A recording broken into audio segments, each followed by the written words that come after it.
Throughout the ages, mankind has created an astonishing array of technologies, devices, and weapons that have been lost to the pages of history. What would it be like to go back in time and experience the most ingenious inventions of the past? Fire! Our team of master craftsmen has agreed to find out.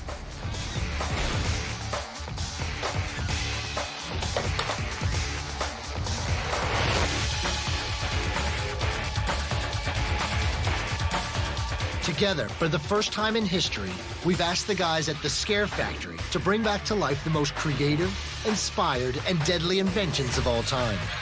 The goal is simple: to relive the past by exploring, experiencing, and surviving history.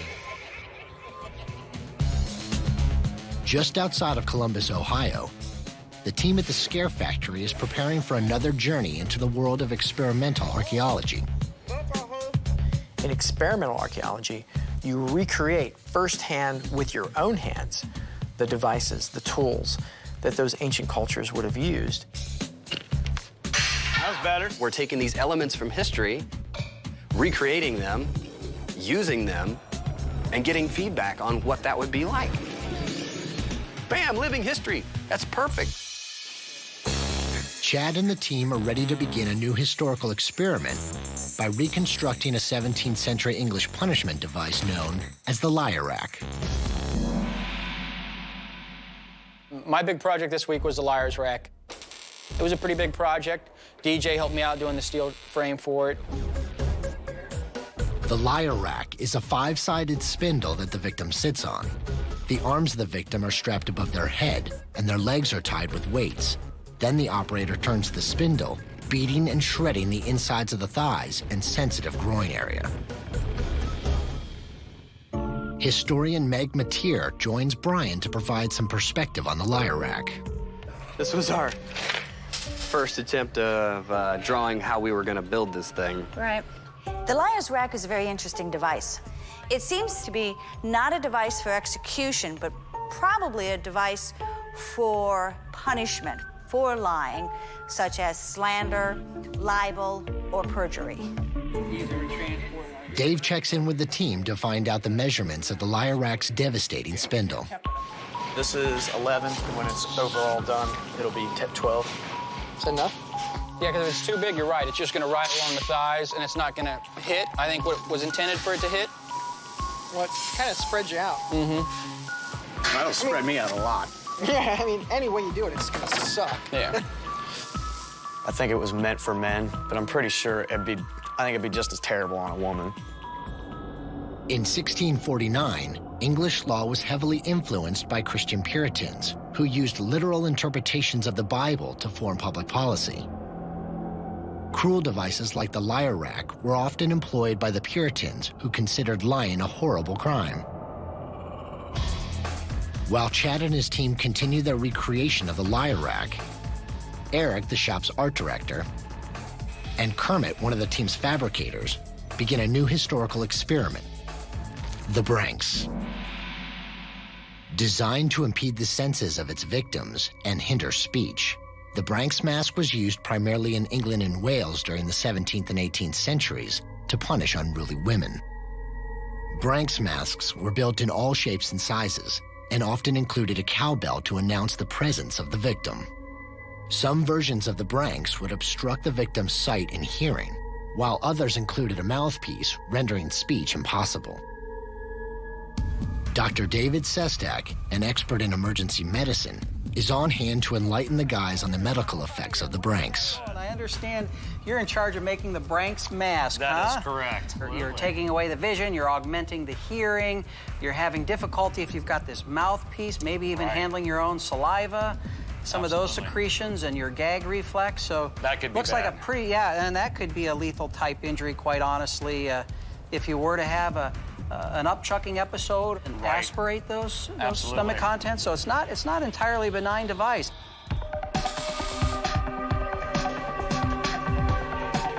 Branks masks were used to punish outspoken women. In the 17th century, the rights of English women were significantly restricted. The concept of free speech was non-existent, and if women excessively nagged or scolded their husbands or neighbors, they could be formally charged. The official crime was common scold. Women would stand trial for the offense, and if found guilty, would be sentenced to wear the branks. So Kermit's making the mask, and I'm sure he's gonna put some ridiculous twist on it. I think it's gonna be very effective, but it's also gonna look ridiculous. We're pretty much allowed to use our creative freedom. We don't have to build it strictly by the books because there was nothing really built by the books in those days. Kermit incorporates features from several different Branks masks into his own. Kermit's version muzzles the mouth and obstructs the eyes. His gigantic ears produce an ear-splitting, clacking sound that's channeled directly to the victim's eardrum. Dave stops in to look at Kermit's interpretation of the Branks mask. What I did was I made the ears hollow, the big nose piece with the wart. I designed it so that the two chains they actually come down the back side of the helmet, come up through your armpits, and they all connect into the front. There's an additional mouthpiece will get put into the person's mouth. And then by locking in here, it keeps you can't get it out. Right, locked here, and then the other chains come up and lock onto it also so they can't get out of it. You've been practicing this at home, haven't you? Yes, just a little bit. Women accused of scold crimes were often convicted based on the testimony of their husbands. The Branks was sometimes used to punish women accused of practicing witchcraft. Kermit's Branks looks kind of like a goblin. It's got a big, long, pointy nose. It's got big, floppy ears that are on pivots, so when somebody's moving, they're gonna go tack, tack, tack, tack, tack on the side of his head. That's loud, dude. It's really, really loud. Kermit has nearly finished the reconstruction of the Branks. Josh has agreed to wear the mask while continuing to work as floor supervisor. I basically run around like a chicken with its head cut off. I answer people's questions, and I make sure everybody's doing their job and getting everything done. Hey, I don't need any lip out of you. Josh's test of the Branks may be an historic event. There are no records of men ever wearing the mask. While the first use of women wearing the Branks is still unknown, records show that the device was used as early as 1567 in Edinburgh, Scotland. Kermit has completed the recreation of the Branks experiment, and it's time to present the device to Josh. Is it finally done? What the hell is that? This is your mask, man. What do you think of it? A little bit overkill, don't you think? No, not at all. All these other guys want to not try anything like that or don't have the balls to do it, so I'm man enough to do it. I'll step up to the plate. You guys can embarrass me all you want. A little Tinkerbell at the top, huh? He's even got little flaps for your eyes. This is what I'm supposed to stick in my mouth. Yeah, well, it doesn't go all the way Nice in. all rusted and splinters. You ready? Oh, this is ridiculous. I can imagine having to support that and walk around with that. It would be incredibly uncomfortable. All right, Big Daddy. Yeah, you'll just slide that right over top of your big head like that. Josh is ready to experience the humiliation of this 16th century punishment. Since the device was designed exclusively for nagging women, Josh may be the first man to ever wear the Branks. This is really evil. That is really, really loud. Josh, the floor supervisor, is ready to test the Branks mask, a 16th century punishment that impedes the victim's senses of sight, hearing, and ability to speak. Put it down right. Yeah, there you go. He even put blinders on there for you. Yeah. Listen. I like the way the ears move. Very noisy, isn't it? It's a painful device. It's heavy, and then you got all this jagged steel hitting you in the head. It's not going to take long for Josh to be, okay, I've had enough, get me out of this thing. I don't think it's going to take half an hour. Victims subjected to the Branks mask suffered more than just sensory deprivation. Many Branks were also equipped with a long chain. The husband then would parade his wife around the public square, emphasizing the fact that she is a nag and a scold in public scorn. So it's again one of those devices that really focuses on embarrassment, especially against women. So a device, obviously, that's not used much today, thank goodness. What? I'm so glad I did not have to do the Branks. I tried it on earlier when Kermit was messing with it. It looks like it sucks. I would not want to have to wear that for a long time. So Josh's job requires and seems to make him talk a lot, which he likes to do, obviously. We had him answer the phones, so that was interesting, him trying to communicate with other people, with suppliers. Hold on one second, I'll transfer them to you, all right, hold on. Okay. We had a lot of fun, you know, poking Josh in the ribs, as if you will, to make him go through that.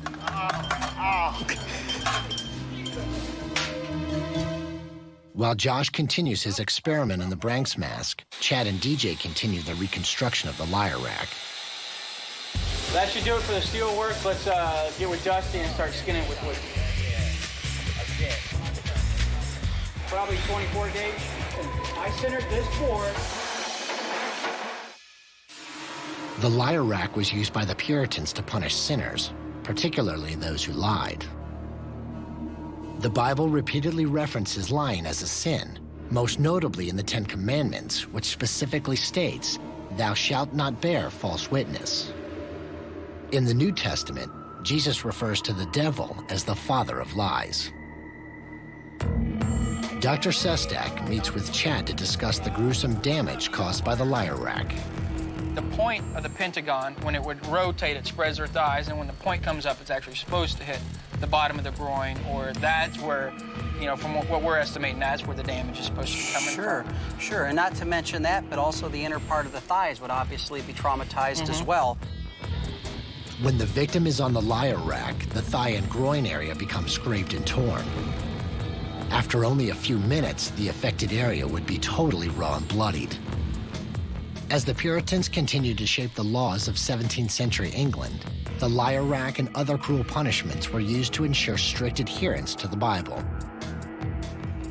Josh is still wearing the Branks mask. He's been locked inside the device for over an hour, and he's near the breaking point.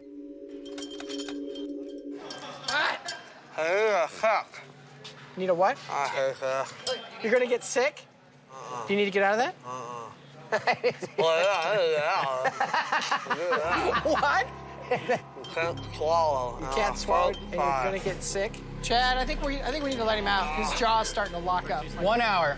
What do you think, 60 Dan? minutes. It's time, huh? He paid his dues. Can you rattle a little bit for me? That's the spirit. That's All the right, spirit. Dan. Good All right, sport. Be real careful here. There you go, Big Daddy. Look at that slobber. Neck, jaws, everything's hurting. Yummy. When you're inside that mask, it's hard to swallow. You got all this saliva building up on you, and it's just starting to run out your mouth and everything. All this metal poking you in the head, and then everybody banging on it. It's a different way of learning history. I've learned more from this test than I ever did from any history book. It's very effective, I'll give you that. The Branks mask was sometimes known as the Scold's Bridle, referencing the crime of common scold. For over 400 years, the common scold law appeared in the English and Welsh statute books. Amazingly, it wasn't until 1967 that the law was declared obsolete by the courts. The historical experiment on the Branks is complete. The team spends the rest of the day on the lyre rack trying to finish the reconstruction phase of the experiment. It turned into one of those projects that, 10, 11 o'clock at night was actually coming together, and you could see it coming together. You wanted to see it completed, so you didn't want to go home. I don't want to say, building torture devices is fun, but, it's something to see when it starts coming together. 4 minutes. Okay. How we looking? Are we looking good over here? Ah! They were on for a minute. Come on, Big Daddy, let me have her. The team's hard work is starting to pay off, and the lyre rack is nearly complete. In 17th century colonial Boston, the Puritans often punished convicted liars by whipping them in public. Lying was sometimes punishable by death in 17th century England. The lyre rack is ready for testing. The guys strap in the dummy, they attach weights to the legs, and wait for the countdown. 3, 2, 1, go. Oh! That looks like a rough ride.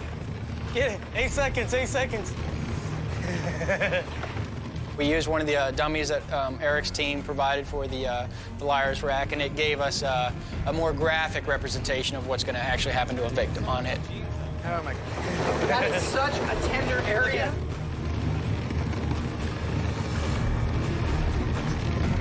grinding on them. Yeah. It already like wore holes in his pants.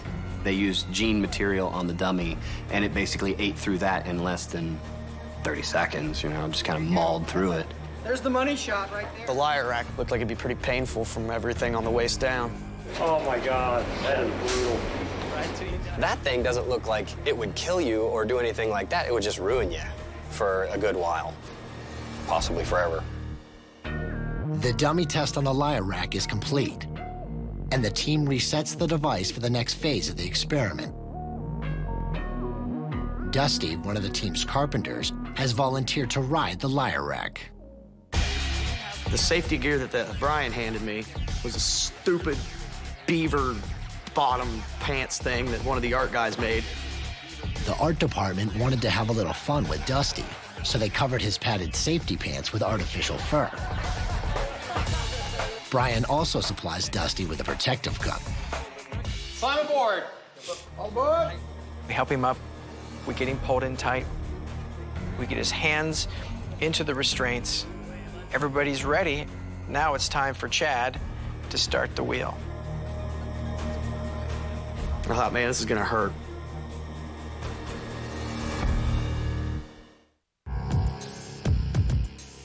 The team is standing by, poised to test their recreation of the lyre rack on Dusty, one of the carpenters who helped design and reconstruct the device. Fortunately for Dusty, the guys have incorporated a safety harness which will reduce the impact on his groin. Okay, are we ready?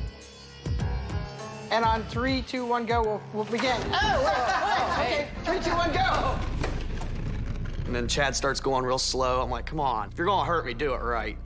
And then all of a sudden it starts getting faster and faster. I like egging Chad on. Oh, come on, Chad. Is that all you got? Because I knew it would just make him mad, make him go faster. And then he had to have Josh come in and help him, so. Your buddy Josh is on task now. Luckily, I had plenty of protection on. But all it is you just feel wood scraping and scraping and scraping up against the inside of your legs. It's like one of those things where the more it happens, the more it hurts. If you don't have the safety gear on, this device would be extremely painful. Okay, stop. Are you done? I'm done when you guys say I'm done. Let's go. Come on, keep going. As the guys continue to ravage Dusty's undercarriage, he lifts himself away from the device, impacting the spikes on the ceiling. Fortunately, the team crafted these out of harmless soft foam. Victims of the real lyre rack weren't so lucky. Looking at his face, I mean, he's really struggling. He's fighting with every bit of energy he can to stay on that thing and maintain himself as he's going through it. It definitely dishes out some damage. It actually works for, I think, what it was intended to. Coming down. Hold tight. Pinky. Whoa!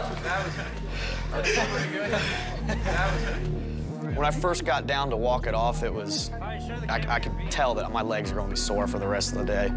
You screwed up our beaver suit. All in here, it's real sore from where it was scraping. I mean, I wasn't feeling nothing up in here, but this is all just, ow. But you're okay? I'm fine. Yeah, you're all sweaty. The lyre rack that we built, certainly not going to cause death. Definitely some bow-legged walking for sure. Possibly a little more damage than that. Dusty held up like a champ, though. Having the chance to rebuild these inventions from history and trying them out, reliving history is pretty awesome.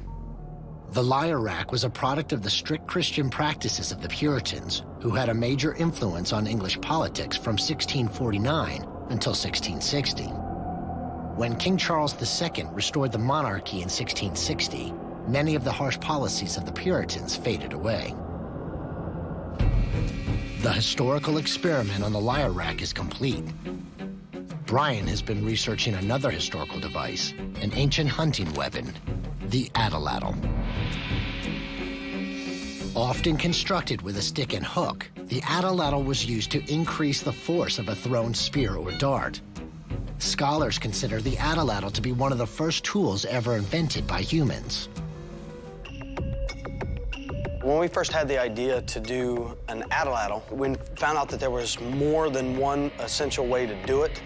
So I was like, well, why don't we get 2 people involved in it and make 2 different ones to see which one works best. And that evolved into a competition. Josh and I are approaching it from two different directions. He's building his more or less to his specs, and I'm building mine as close as I can get to what I would think it would be historically accurate. Basically a piece of stick with a channel in it and a stub at the end. Where I got my idea for my atlatl was I was just going off of pictures, and I just took a combination of different ones, and it seemed to work out pretty good. Looks like a stick with a bolt in it. That's the idea. The atlatl uses leverage to achieve greater velocity in throwing darts and spears. When loaded, the spear or projectile sits in the atlatl, with its back resting on the pivot point of the lever. During the throw, the device pivots, launching the projectile at the target. The atlatl can deliver 200 times the power and 6 times the range of a normally thrown spear. And this thing can go for like 100 yards. It's pretty sweet. The atlatl is one that we actually find throughout the world in many different countries. It seems all civilizations had some sort of a spear used for hunting. It's very practical, it's very easy to make, and this thing could bring down just about any kind of a large animal, including the mammoths. If you have enough of these guys slinging these things at a mammoth, you're gonna bring it down. When the Spanish came over to conquer South America looking for gold, they were surprised to find that these atlatls could actually pierce their armor. In the 16th century, Spanish conquistadors led by Hernán Cortés arrived in South America equipped with advanced weapons in the form of firearms. While technologically superior to the Aztec natives, the conquistadors still faced serious danger, mainly due to the power of the atlatl. The guys are perfecting their recreations of the atlatl. Might want to watch your head over there. Duck and cover, duck and cover. No, that's what I was afraid of. This is going to kick the bottom out. They quickly realize that the throwing technique and type of projectile is just as important as the design of the device. I broke it! As the atlatl evolved, designers realized that the shape and style of the projectile were key to the accuracy of the device. Fletchings were soon added to the back of the spears, and not long after, designers realized that flexible projectiles were the most accurate. Josh and Brian spent a little more time honing their skills. See? That's better, eh? Yeah. Then it's time to test their experiments. We decided to do the competition with 2 targets, and whoever hits the target more would obviously be a winner. And then Chad decided to make it an official competition with points, regulations, and things like that. At the end, I'll add it all together. The high score wins. Brian and Josh are ready to begin the atlatl competition. I'm ready to do it. Bragging rights are on the line. Oh, not bad. A little short. That ain't bad. All right, so where are we standing at? 0-0, right? What now? Walk it, baby, walk it.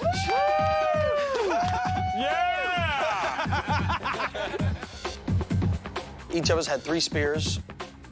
He would throw one, I would throw one, and back and forth. Josh and Brian's atlatl contest is similar to some of the first ever sporting competitions. Once humans were able to build stores of food, they could spend free time on recreational activities. Competitions testing hunting skills and other forms of athleticism soon followed. Here we go. Here's my last shot. Oh! He hit it. That's a 1. I told you it was going to hook That's on. a -5. I told you it was going to hook on. That 0, Josh. Oh, man. He was able to hit the target, or at least knock into it more than I was. So they gave him more points for that, and he won.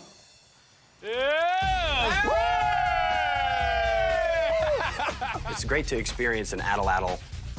I got maybe, a taste of how hard it would be to survive in those times, These guys were very proficient with these things. If they weren't, they went hungry.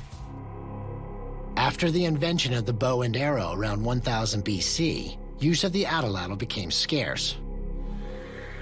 But in Australia, Aboriginal tribes are still using the atlatl for hunting. And in Alaska, native tribes have their own version of the atlatl, called the Nukak, or Husik. The experiment on the atlatl is complete. The next morning, the team begins to recreate one of history's most gruesome execution devices, the Brazen Bull. Designed by Perillus, a brass founder of ancient Greece, the Brazen Bull was designed as a new form of execution. Built in the 6th century BC, the original Brazen Bull was hollow and constructed completely out of brass. Victims were placed inside and a fire was lit underneath, roasting them alive.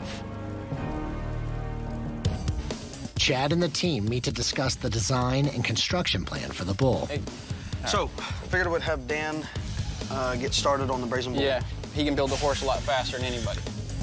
Instead of doing the bronze bull, we're actually going to build armor plating, like that would have been on a medieval horse. So that's actually how we're going to skin it. The Brazen Bull recreation will be challenging and time-consuming. The device needs to be large enough to fit a person, sturdy enough to support their weight, all while maintaining the artistic bull-shaped design. While Chad and Josh sketch out plans for the bull, DJ meets with Dr. Sestek to find out what victims of this horrible device actually experienced inside the bull-shaped oven. How long do you think someone would last inside of this? I think, DJ, they'd last a matter of minutes, not hours. I think the first thing would be a problem with breathing and running out of oxygen. And if they didn't die from asphyxiation or hypoxia, then, of course, you've got the thermal injuries by the hot metal. It's going to break down the skin.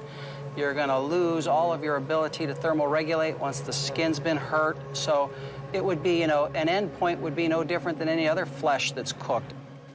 Perillus designed the Brazen Bull with 2 other horrific features. He built a complex system of tubes and stops inside the bull's head so that the victim's screams would be converted into sounds resembling a mad bull. Perillus also added an olfactory feature. By adding incense to the bull, the putrid smells of burning flesh would be converted into sweet-smelling perfumes. The fabricators begin framing the Brazen Bull.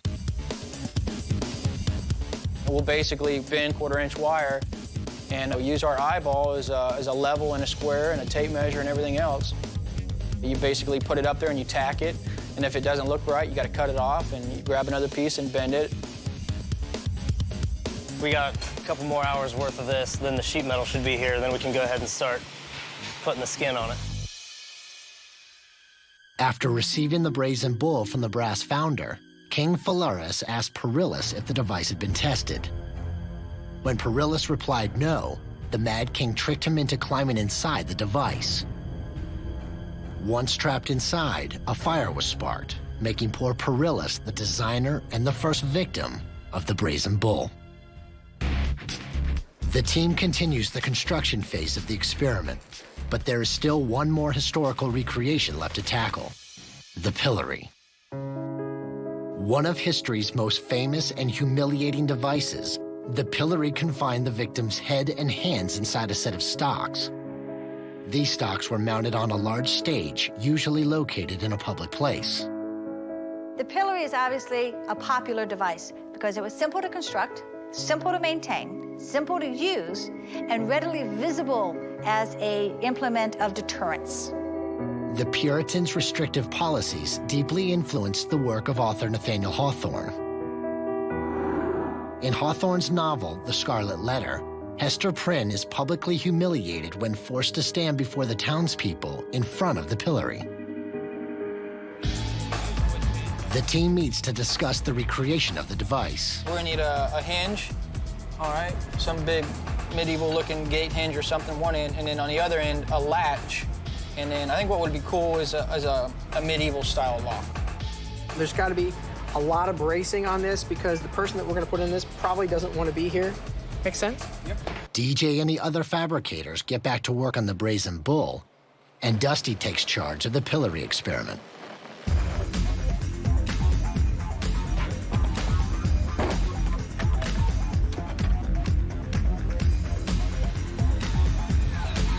Scrawny little hands would probably fit through that hole because mine can, so we just put a kind of shim it.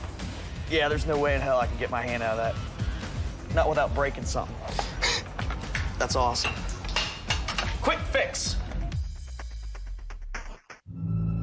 In 1703, English writer Daniel Defoe, author of Robinson Crusoe, was found guilty of criticizing the government and sentenced to 3 days in the pillory. Many of the townspeople supported Defoe's opinions and showered him with flowers in lieu of the traditional rotten vegetables or stones. English scholar J.R. Moore later said that no man in England but Defoe ever stood in the pillory and later rose to eminence among his fellow men. As Dusty continues his reconstruction of the pillory, Dr. Sestek checks in with him to discuss the dangers of the device. They got me building the pillory. So what kind of damage do you think this thing could do to somebody? See, I don't think this device would be lethal in and of itself. If you were struck with a rock or a heavy piece of metal or something like that, it could be a lethal device. While the pillory was considered a relatively mild punishment in its day, occasionally it proved fatal. Criminal John Waller, guilty of robbery and perjury, perished when struck in the head by multiple stones. The brazen bull is starting to take shape, and the team continues the difficult task of molding and welding the bull's steel skin. I don't think that bull has ears on it, or horns. Nostrils, essence of eye, essence of ear, and horns. I get to do the ears. I'll do the nostrils. The brazen bull was frequently used by the pagans of ancient Rome to execute Christians. Phalaris, the ruthless king who commissioned the brazen bull, reportedly participated in cannibalism. From a build standpoint, it had its own particular sense of challenges. And to the point where literally they spent an entire night working on it.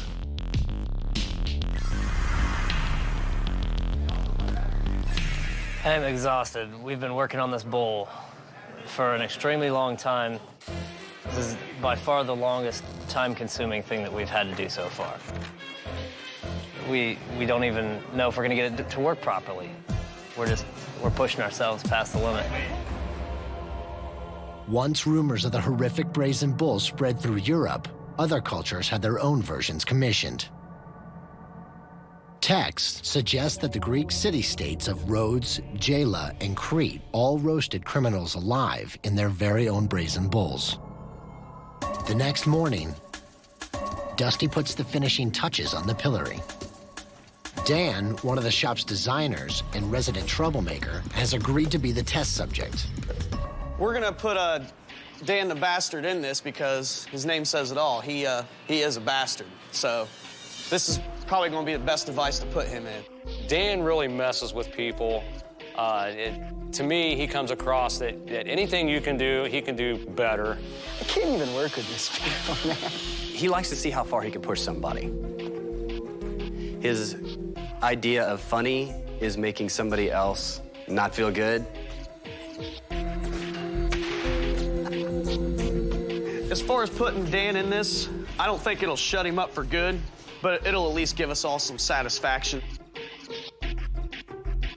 All right, I think we're good to go. To ensure the authenticity of the experiment, Dan and the team need a public setting. They relocate to a nearby farmer's market where the citizens of Columbus can participate. Wait, I think you guys are drawing names. Before they locked me in the pillory, it was kind of funny. We were all laughing. Yeah, then they put me in it. It wasn't funny anymore. Me and Dan have been friends for so long. I know a lot of stuff that he's done, so I wrote a big list of, like, you know, some of the things he probably should be punished for. The cripplement of a band leader. Stealing soybeans from an English boy. Very wrong, very naughty. The illicit ticklement of sick children. For these crimes, you shall be punished. The pillory experiment would be incomplete without the addition of Rotten Tomatoes. Give them all a little pre-squish. Yeah, soften them babies up. Like this? Dan is in position, ready to experience firsthand the humiliation of the pillory.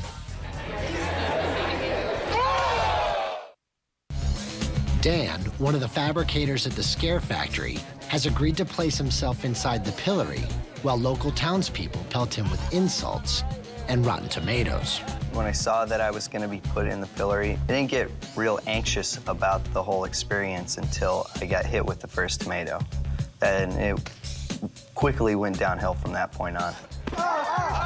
We embarrassed him in front of all these people. You know, like, this is the town he lives in. Columbus is a small town, and he was humiliated in front of all these people. I thought it was going to be really, really painful. And after about 10 minutes, I couldn't really feel my head anymore. And it wasn't just us throwing stuff at him. We started pulling people off the streets. Wait, I don't even know you people! Ladies were coming up just pelting him with tomatoes. I think the lasting thing that I would walk away with was how easily the crowd was willing to pick something up, a tomato, and throw it at a total stranger. That, to me, is very interesting. That says a little bit about human nature and the mob mentality. By the mid-19th century, most countries had abolished use of the pillory. In England, an Act of Parliament was issued in 1837, ending all legal use of the device. But in the U.S., the pillory was used in the state of Delaware through the year 1904. It's pretty humiliating. I completely understand why they would use this as a form of torture or punishment for people in the past. The historical experiment on the pillory is complete. Back at the shop, the rest of the team finishes the reconstruction of the brazen bull. It's very time-consuming, it's noisy, it's loud. But, 30 hours later, we ended up with it finished, and we actually, had horns and eyes, and that all came from the welders. Basically, it was an entire steel project. I mean, we put a lot into it. Kermit put his blood into it. Nobody put any tears into it, but there's some blood and sweat, so I'm glad it's done. The Roman Empire continued to use the brazen bull to deter Christians from spreading their faith. In 118 AD, St. Eustace, patron saint of Madrid, Spain, was roasted alive in the brazen bull. Unfortunately, he was accompanied by his wife and children. We get ready to bring the brazen bull into the testing area. You gonna ride it? I think so. DJ jumps on top of it like he's gonna ride the bull, so that was kind of a proud moment for all the welders and the fabricators, so it was a proud moment for all of us. The brazen bull is repositioned in the testing area, and the team is ready to see the device in action. Now it's time to bring in the test dummy.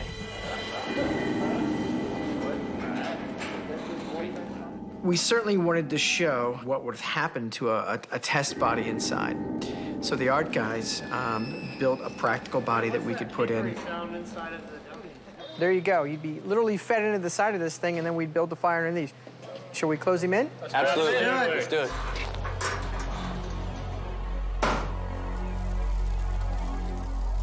Now we're cooking. That's what we're looking for. We got the fire going, and then all of a sudden you see all these flames on the inside where the body had actually caught on fire. Come on, we're burning. Hey, we're burning, baby. I think it's time. Yeah. Let's call it. All right, save it. Wait. Here we go. And we went back in there, and we had extinguished everything, put the fire out and everything else, and you could actually see this entire body just burnt to a crisp. What's cooking? Just spilling right out on the floor. The burned body smelled horrible, but I imagine anybody that you would pulled out of a brazen bull would reek as well. Until you step back away from it to where your mind can't really make sense of what you're seeing until you see a burnt rib cage or, a piece of skull. And as soon as that happens, the horror hits you of what you're looking at. While the evil king of Sicily had Perillus, the creator of the brazen bull, serve as the first test subject, the king had him pulled out of the device before he perished. Not long after, the erratic King Phalaris ordered his servants to throw Perillus off a steep cliff, leading to his death. I could really identify with Perillus. He spent all this time creating this device to torture people inhumanely before death. I spent all this time creating our version of the brazen bull, and it was only natural that I got put in it. Time to go in. All right. You guys the respirator? That's me. Okay. Make sure you got that on and it's fitted to you. Are we ready? Let's seal her up. Up. Bye. See ya. We drilled a hole in the side, and we were using a heat gun to force hot air, basically cook it like an oven to simulate the heat coming off of a fire. I think we're getting something now, Chad. While the intense heat will cause incredible damage to the skin, the most dangerous aspect of the Brazen Bull is the inhalation of the deadly smoke. I mean, it started to get hot, I started to sweat, and I was getting just uncomfortable. Basically got it up to 99 degrees, but I think it was probably the fog machine that was simulating the smoke got to him more than anything. DJ, how you feel? Get me out of this.